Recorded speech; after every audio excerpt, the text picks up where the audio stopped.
আমার মায়ের দীর্ঘদিনের ওই শ্বাসকষ্ট সমস্যা, জয়েন্টে পেন, একটু চললেই হাঁপিয়ে যেত, তো কোনো রকম কাজ করতে পারতো না। আমার মা 2 পা চলতে পারতো না। মানে এত কষ্ট হতো? এত কষ্ট হতো। ন্যাচুরালওয়েদার হেলথ ফান্ডে আপনাদেরকে স্বাগত জানাই।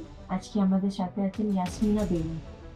ওনার ছেলে ওনাকে নিয়ে এসেছিলেন ডক্টর KM সাইফুল্লাহ স্যারের কাছে। আসুন জেনে নিই ওনার মাকে কি কষ্ট ছিল আর ট্রিটমেন্ট করার পর ওনার মা কেমন আছেন। আসসালামু আলাইকুম। ওয়ালাইকুম আসসালাম। বলুন। আপনার নাম কি? শেখ আসলাম আলী। কোথায় থেকে আসছেন?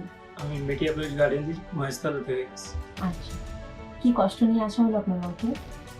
আমার মায়ের দীর্ঘদিনের ওই শ্বাসকষ্ট সমস্যা, জয়েন্টে পেন, এইসব সমস্যা ছিল।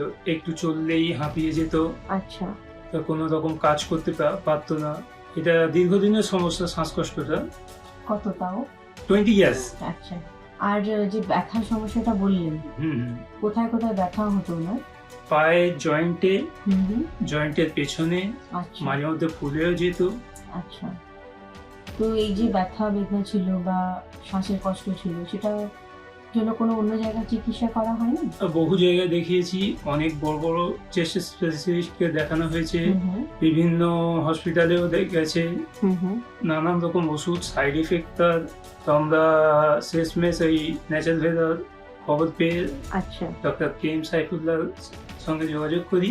তো এখন আপাতত 8 মাস মতো কি তার থেকে কমই হবে। আচ্ছা, আমি মাকে দেখিয়ে ডক্টর সাইফুল্লাহর ওষুধ চালিয়ে মোটামুটি 90% আপনি ধরতে পারেন ভালো আছে আমার মা। খুব ভালো। মানে ব্যথার আগের মতন ছিল না, ব্যথাও নেই। শ্বাসকষ্টের যে সমস্যাটা, আচ্ছা, মানে কি আমার 2 পা চলতে পারতো না, সেই মানে এত কষ্ট হতো। তো আজকে মোটামুটি সব সমস্যাই সমাধান হয়েছে। আচ্ছা, আর একটু ডিটেলসে জানতে চাইবো হ্যাঁ, আপনার বলুন। থেকে। এই যে বললেন 20 বছর এই যে কষ্টটা আপনার মাকে দেখছিলেন, মাথায় কি কি চিন্তা বেদনা আসছিল? মায়ের যে কষ্ট হতো তার জন্য আমাদেরও খুব কষ্ট হতো, এমনকি চোখে জলও আসার।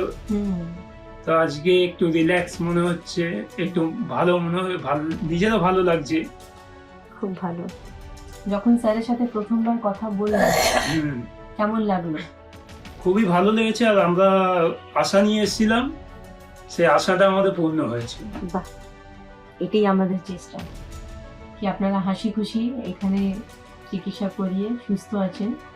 আল্লাহর কাছে এটাই দোয়া করব আপনারা সারা জীবন এরকম সুস্থ থাকুন, হাসি খুশি থাকুন। অসংখ্য ধন্যবাদ। Thank you. मैं बीइंग अ डॉक्टर कमिटेड हूँ अपने पेशेंट के लिए, ईमानदारी के साथ, सच्चाई के साथ, मोहब्बत के साथ उनका ट्रीटमेंट करने के लिए, उनका ख्याल रखने के लिए, उनकी बातों को सुनने के लिए और उनके दर्द के लिए मरहम बनने के लिए।